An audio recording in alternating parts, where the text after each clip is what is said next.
their success in the economy, can see that their hard work is going to build a stable, better life for them. And we're starting today by recognizing that so many young people are renters, and being renters don't see anymore that pathway towards home ownership that was available to previous generations. One of the things we're doing to change that today is by, yes, working with banks, with lenders, with landlord associations, and with fintech innovations in the financial sector that are already moving forward on measures like this, to make sure that anyone who's paying rent anywhere across the country is able to demonstrate that reliability of paying rent every month as being worthy of the kind of investment that banks can make to get a mortgage later on. It's about changing the rules of a game in a way that meets young people where they are and responds to their hopes and dreams for the future. That's what I'm really excited about right now. Next. Okay. Je me suis lancé en politique en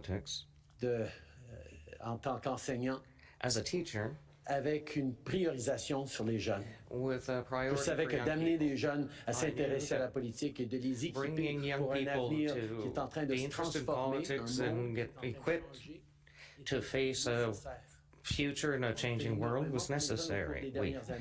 We paid enormously for the young people over past years, for whom l'avenir n'est pas aussi the prometteur future is not as que ça a été promising pour les générations antérieures. that it was in previous generations. Aujourd'hui, on fait une annonce And now we're making an announcement today for renters that includes a large number of young people who pay rent and yet don't see a pathway to the purchase of a first home.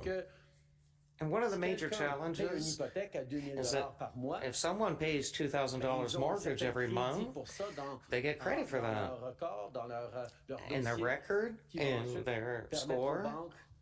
That then allows banks to give them more money in the future.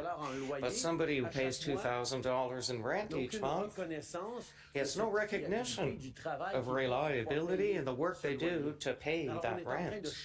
So we're changing that, where we're going to work with banks and financial institutions and owners to make sure that when someone pays rent regularly, especially with the rents being higher all the time, they'll be recognized in their reliability as a sure investment, and they will be able to access mortgages and maybe even better interest rates. Hi there, Thomas Hill from Bloomberg News.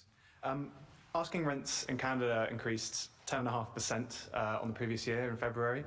Do these measures go far enough to address rental inflation, and have you modelled how much of an impact you expect them to have? We know that rents have gone up across the country because of a few different factors. First of all, a shortage of housing, a shortage of apartments for rent, a shortage of units available on the market, which of course drives up prices. Which is why over the past year, including by removing the GST on purpose-built rental housing, which has led to many new apartment building projects going up, the Housing Accelerator Fund, which is changing the way municipalities zone and build density, we're investing massive amounts of not just money, but effort and partnerships in increasing supply across the country so there are more units, which will keep prices down. At the same time, we know there's challenges on the supply side as the population of temporary residents in this country has reached 6.5% of our total population, up from around 2 or 3% just 5 or 6 years ago.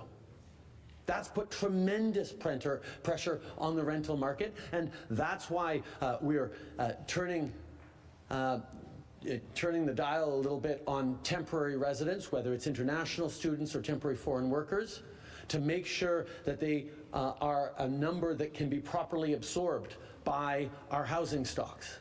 So we're working both on the demand side and on the supply side. But the reality is young people are spending a huge amount of their income on rent, And if you look at someone who pays a $2,000 mortgage, they're getting recognition and credit for that from the bank as part of their credit score. But if you're paying $2,000 a month on rent, that gives you no kudos. It gives you no credit. It gives you no recognition that you are working hard to meet your obligations and pay a sizable sum every month. That's why this change of making sure that the money you pay in rent every month is recognized as part of your reliability, as part of your credit score, will help you eventually unlock homeownership, access a mortgage, access borrowing, and be able to build that future that we know you deserve. Thank you. And if I could ask a follow-up on the talks with the provinces and territories, have you started those, and how long do you expect that to take? I have to say, being here in BC, I cannot help but emphasize that the positive conversations we've had with a number of governments, BC being forefront among them, on solving the rental and the housing crisis that people are facing right across the country. The BC Builds program, which was $2 billion put forward by BC that we matched with $2 billion from the federal government, is unlocking affordable housing across the province in an extraordinarily impactful way. We move forward with the Housing Accelerator Fund investment in Vancouver and in a number of municipalities across the Lower Mainland that is changing the way we build housing in this part of the country, and indeed right across the country. And we're going to continue to work with provinces right across the country who recognize the challenges of and the need to step up in partnership on solving this housing crisis. I don't think there's a single provincial government across the country that is saying, oh no, we need to do less on housing. No, we all need to do more. And we're going to continue to push and hold people to account. I know there's a current disagreement with the province of Ontario that we feel is not reaching the level of the commitments they'd made a number of years ago for money to flow. And we're going to work those through because we know that investing in communities, getting more density, building more homes is the way to build a better future for young people and therefore for all Canadians. Next question. Hi there, Ethan Sawyer, CBC News. My question is about the carbon tax. Are you open to sitting down with the premiers to discuss their concerns about the carbon tax increase? Over the past number of years, I have sat down with every premier in the country to talk about everything that we are doing together to fight climate change and everything we need to continue to do, not just to fight climate change, but to put more money in the pockets of Canadians. Conservative premiers across this country are misleading Canadians, are not telling the truth. 8 out of 10 families across the country in federal backstop jurisdictions make more money with the Canada carbon rebate than it costs with the price on pollution. So not only are we fighting climate change and reducing emissions, but we're putting more money back in the pockets of families, particularly in low and middle income families across the country. It's basic math that the Parliamentary Budget Officer has confirmed time and time again.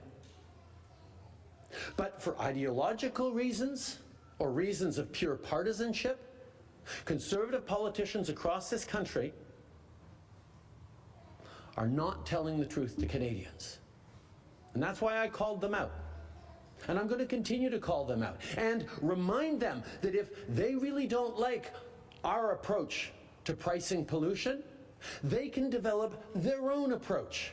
Here in BC, that's what a BC more conservative government did years ago in creating Canada's first price on pollution. Quebec did the same.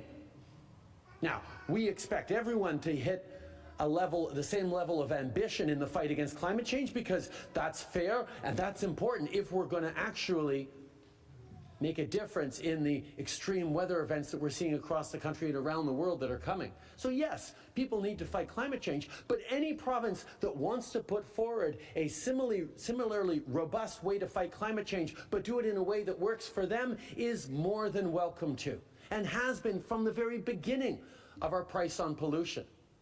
But Conservative premiers in general would rather complain and attack and mislead Canadians for narrow political gain because of both an ideological objection, apparently, to fighting climate change, but also to an unwillingness to recognize that we are putting more money in people's pockets with rebate checks that Pierre Poilievre wants to take away from Canadians. And to put an even clearer point on it, we announced a doubling of the rural top-up that hits millions of Canadians across the country, and that's being held up in the House of Commons by Pierre Poilievre and his Conservative Party that are preventing that doubling of the rural top-up, money in the pockets of Canadian living in rural communities across the country, from having that money to help with the high cost of living on every different level. That's irresponsible by Conservative premiers, and I'm going to continue to call out all Conservative politicians who are doing that. Thanks. One follow-up. CSE confirms Canada has been targeted by the same hackers the US and UK have sanctioned for an alleged cyber espionage campaign tied to China. When was Canada targeted and what happened? Why didn't Canada impose sanctions too? And if I can get an answer in French as well. We've seen over the Okay, right now.